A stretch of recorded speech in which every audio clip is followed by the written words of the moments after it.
এই গুৱাহাটীৰ জজ খেলপথাৰৰ দৃশ্য।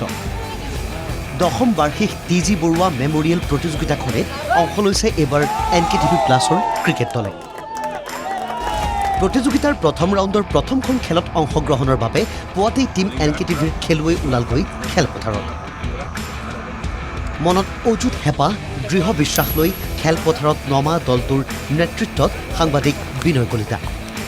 প্ৰথমে টছত জয়ী হৈ বেটিঙত নমা NKTV দলৰ প্ৰণৱ লক্ষ্যৰ যুটিয়ে প্ৰথমে দলটোক দিলে বেটিং পৰাক্ৰমৰ সাহস।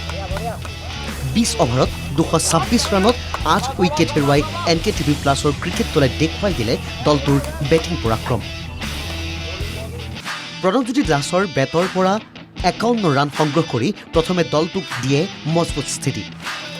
বিনয় কলিতাই ৩৮ ৰান আৰু কৌশিক বৰতামুলীয়ে ৩৪ ৰান সংগ্ৰহ কৰি NKTVয়ে NB নিউজক ৰানৰ লক্ষ্য বান্ধি দিয়ে ২২৭। প্ৰতিপক্ষ NB নিউজক বান্ধি দিয়ে টাৰ্গেট অনুসৰণ কৰি আধপাততে থমকি ৰ'ব লগা হ'ল দলটো। কেৱল বেটেই নহয়, বলিং পৰাক্ৰমতো মাত্ৰ ১৩ অভাৰত ৫টা বলতেই ১২২ ৰানত স্তব্ধ হ'ল প্ৰতিপক্ষ দলটি।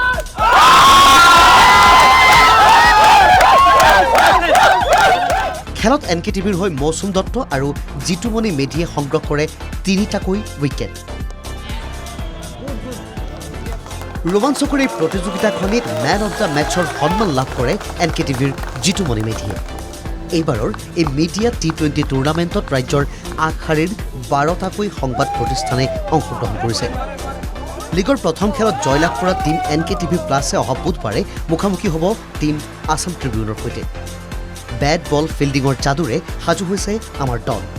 লাগে মাথো এই যাত্ৰাত আপোনাৰ আশীষ শুভকামনা। News desk report NKTV।